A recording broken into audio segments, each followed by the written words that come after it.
અરબી સમુદ્રમાં વાવાઝોડા બનવાને લઈને મોટા સંકેત મળી રહ્યા છે. શું આ વાવાઝોડું ગુજરાતની અંદર ત્રાટકશે? આજથી ને મિત્રો 5 વર્ષ પહેલા તોકતે નામનું વાવાઝોડું આવી જગ્યાએ બન્યું હતું અને સીધું જ મિત્રો ખાસ કરીને અમરેલી જિલ્લામાં એટલે કે ગીર સોમનાથ જિલ્લાના ઉનાની અંદર ત્રાટક્યું હતું અને ભારે નુકસાની થયું. મહિના દિવસ સુધી મિત્રો લાઇટ પણ નહોતી આવી. આવું વાવાઝોડું ફરી એક વખત ચોમાસાની શરૂઆતની અંદર બની રહ્યું છે અને આ વાવાઝોડું અરબી સમુદ્રમાં બને તેવી શક્યતા છે. વાવાઝોડાને લઈને અંબાલાલ પટેલ દ્વારા પણ મિત્રો ખાસ કરીને આગાહી કરવામાં આવી છે. તો આજના વિડીયોની અંદર આપણે ખાસ કરીને આ વાવાઝોડા વિશે જ વાત કરશું કે આ વાવાઝોડું છે એ ખાસ કરીને ગુજરાતની અંદર કેટલી અસર કરશે, આ વાવાઝોડાને કારણે ચોમાસું પર શું અસર થશે. કારણ કે જ્યારે વાવાઝોડું બનતું હોય છે ત્યારે તેની હિસાબે ચોમાસું છે એ પાછળ જતું હોય છે, ખેંચાઈ જતું હોય છે. તો આ વાવાઝોડાની અસરને કારણે ચોમાસું પાછળ જશે.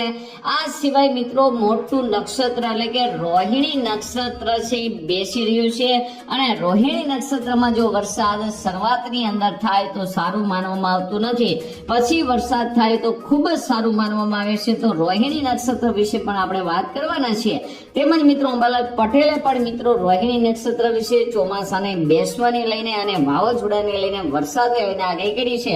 તો આ તમામ માહિતી આજના વિડીયોમાં આપણે જોવાના છે. તો અંબાલાલ પટેલની ગઈકાલની લેટેસ્ટ આગાહી પ્રમાણે મિત્રો વાત કરીએ તો ખાસ કરીને તમે જોઈ શકો અરબી સમુદ્રમાં અને બંગાળની ખાડીની અંદર હિન્દ મહાસાગરની અંદર એટલે કે કેરળના દરિયાકાંઠે એકદમ મિત્રો વાવાઝોડું બનવા માટે પૂરતા પ્રમાણમાં ભેજ છે. દરિયાનું તાપમાન પણ મિત્રો યોગ્ય છે, જેને લઈને 100% વાવાઝોડું બનશે. પણ તો આ વાવાઝોડું બંગાળની ખાડીમાં બનશે કે અરબી સમુદ્રમાં બનશે તેને લઈને હજુ પણ કેટલાક મેપ છે ગૂંચવણમાં છે, એટલે કે પરફેક્ટ મેપ છે એ નથી. એ પણ મિત્રો ગોથે ચડ્યા છે કઈ જગ્યાએ વાવાઝોડું બનશે, કારણ કે ઘણા મેપ છે એ બંગાળની ખાડીમાં બતાવી રહ્યા છે, જ્યારે ECMWF છે એ અરબી સમુદ્રની અંદર બતાવી રહ્યો છે. ત્યારે અંબાલાલ પટેલે સ્પષ્ટ વાત કરી કે ખાસ કરીને આ વાવાઝોડાને કારણે દક્ષિણ ભારતની અંદર ચોમાસાની મિત્રો એન્ટ્રી થઈ જશે, એટલે કે કેરળની અંદર મિત્રો વાવાઝોડાને કારણે આ વર્ષે વહેલું ચોમાસું બેસી શકે છે. ત્યારબાદ મિત્રો જોવા જઈએ તો 1 જૂનની આસપાસ કેરળની અંદર ચોમાસું બેસતું હોય છે. 15 તારીખની આસપાસથી શરૂ થઈ અને લગભગ 25 તારીખ સુધી આ વાવાઝોડાની અસર રહેશે અને ત્યારબાદ મિત્રો ખાસ કરીને વાવાઝોડું સંપૂર્ણ રીતે જશે. પરંતુ તેની હિસાબે કેરળની અંદર ચોમાસાની સત્તાવાર રીતે એન્ટ્રી થઈ જાય, એટલે કે 5 દિવસ વહેલી થાય. ત્યારબાદ મિત્રો ધીમે ધીમે ચોમાસું આગળ વધે અને ગુજરાતની અંદર 14 તારીખની આસપાસ 14 જૂનની આસપાસ ચોમાસું છે એ બેસતું હોય છે. અંબાલાલ પટેલે આગાહી કરી કે ખાસ કરીને 25 મે થી લઈ રોહિણી નક્ષત્ર ચાલુ થવાનું છે અને તે લગભગ મિત્રો 10 જૂન સુધી ચાલશે, એટલે કે 25 તારીખથી લઈને જૂન સુધી, એટલે કે મે મહિનાની અંદર વરસાદ પડે. રોહિણી નક્ષત્રના કુલ 4 પાયા હોય છે, 4 ભાગ હોય છે. કુલ 15 દિવસમાંથી મિત્રો જોવા જઈએ તો 3.5 દિવસના ભાગ એમ કરતા 7 દુ 14 ને 15.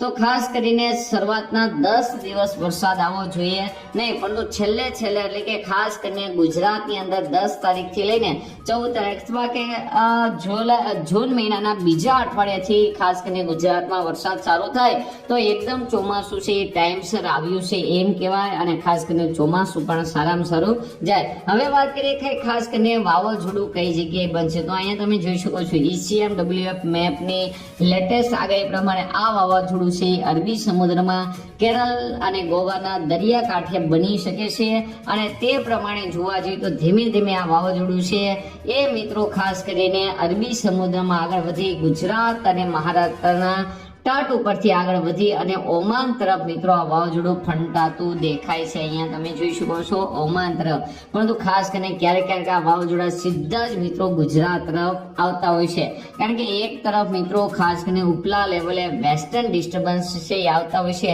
જે વાવાઝોડાને ઉપલા લેવલે જતા નથી અને જ્યારે ઉપલા લેવલના ખાસ કરીને વાદળો છે એ આવી રીતે થતો, એટલે કે બંનેની સાથે વાવાઝોડું છે સતત મિત્રો રસ્તો બદલતો હોય છે. જો બંગાળની ખાડીની અંદર વાવાઝોડું થાય તો તેનો મેપ છે ફરજિયાત મિત્રો આવો જ હોય, પરંતુ ખાસ કરીને અરબી સમુદ્રમાં વાવાઝોડું થાય તો એના મેપ છે ઘણા બધા ફાટા પડી શકે છે, કારણ કે ઉપલા લેવલે એકદમ સૂકી હવા, શિયાળો હવા છે એ ખાસ કરીને હોય છે, અને નીચલા લેવલે પ્રેશર હોય છે, અને આ જ મિત્રો ખૂણો હોય છે જ્યાં છે મિત્રો ખાસ કરીને પવનનો ટર્ન લેતા હોય છે. એટલે વાવાઝોડું કેટલી શક્તિશાળી છે તેના ઉપર મિત્રો આધાર રાખે છે. તો ખાસ કરીને ECMWF ના મત પ્રમાણે અહીંયા તમે જોઈ શકો છો વાવાઝોડું બની ચૂક્યું છે, અને ખાસ કરીને બંગાળની ખાડીની અંદર પણ વાવાઝોડું બનશે. પરંતુ ગુજરાતને છે આગામી ખાસ કરીને 15 તારીખથી જ ખબર પડશે કે ગુજરાતને આને કેટલો ખતરો છે. તે પેલા મિત્રો કેવું છે એ મિત્રો અશક્ય રહેશે, કારણ કે છેલ્લે પણ વાવાઝોડું પોતાનો ટ્રેક બદલતો હોય છે. બીજી મોટી વાત અંબાલાલ પટેલે એ કીધી કે ખાસ કરીને કેરળની અંદર 25 તારીખની આસપાસ ચોમાસું બેસી જશે. ત્યારબાદ મિત્રો એ પણ વાત કરી કે ગુજરાતની અંદર પણ 10 તારીખની આસપાસ ચોમાસું છે એ આગળ વધી શકે છે. બીજી એ વાત કરી કે ખાસ કરીને જૂન મહિનાની શરૂઆતની અંદર, જૂન મહિનાની જ્યારે શરૂઆત થાય ત્યારે અરબી સમુદ્રમાં અંબાલાલ પટેલે એવી આગાહી કરી કે ફરી એક વખત ખાસ કરીને વાવાઝોડું બની શકે છે તેવી અંબાલાલ પટેલ દ્વારા પણ આગાહી. તો ખાસ કરીને તમે જોઈ શકો છો ભેજ પણ પુષ્કળ પ્રમાણમાં છે, બંગાળની ખાડીમાં પણ વાવાઝોડું છે. અહીંયા તમે જોઈ શકો હજુ પણ ખાસ કરીને ભેજ ચાલ્યો આવે છે. તો એની હિસાબે જોવા જઈએ તો ખાસ કરીને ગુજરાતની અંદર જૂન મહિનાના પ્રથમ વીકમાં પણ હળવું વાવાઝોડું બની શકે છે. તો આજના વિડીયોમાં આપણે મિત્રો જાણ્યું કે ખાસ કરીને આગામી સમયમાં 15 તારીખ પછી અરબી સમુદ્રમાં અથવા બંગાળની ખાડીની અંદર જરૂરથી ખાસ કરીને વાવાઝોડું બનશે. આ વાવાઝોડાની ખાસ કરીને અસર કેટલી ગુજરાત ઉપર થશે તે અત્યારે મિત્રો કેવું મુશ્કેલ છે, પરંતુ આ વાવાઝોડાને કારણે કેરળની અંદર 5 દિવસ વહેલું ચોમાસું જરૂરથી બેસશે. ગુજરાતની અંદર ચોમાસા બેસવાની તારીખની વાત કરીએ તો ખાસ કરીને 14 જૂન છે ગુજરાતની તારીખ છે. તો આ જ તારીખોની અંદર ચોમાસું એન્ટ્રી કરી શકે છે. તેનાથી વહેલું છે એ નહીં જોવા મળે. ખાસ કરીને જૂન મહિનાના પહેલા વીકની અંદર થોડી ઘણી પ્રી મોન્સૂન એક્ટિવિટી જોવા મળે, પરંતુ બીજા વીકથી ફૂલ પ્રી મોન્સૂન એક્ટિવિટી શરૂ થઈ જશે, વાવણી પણ થઈ જશે. પરંતુ 14 તારીખથી લઈને મિત્રો જૂન મહિનાના એન્ડ સુધી લગભગ ગુજરાતના 80% ભાગની અંદર વાવણી લાયક સારો વરસાદ જોવા મળી ગયો છે. તો આ મિત્રો ખાસ કરીને આ બાબતે વરસાદ બાબતે કોઈ પ્રશ્ન હોય તો જરૂરથી કોમેન્ટ કરજો. આજની વિડીયોમાં આટલું જ. અસ્તુ. જય હિન્દ, જય ભારત.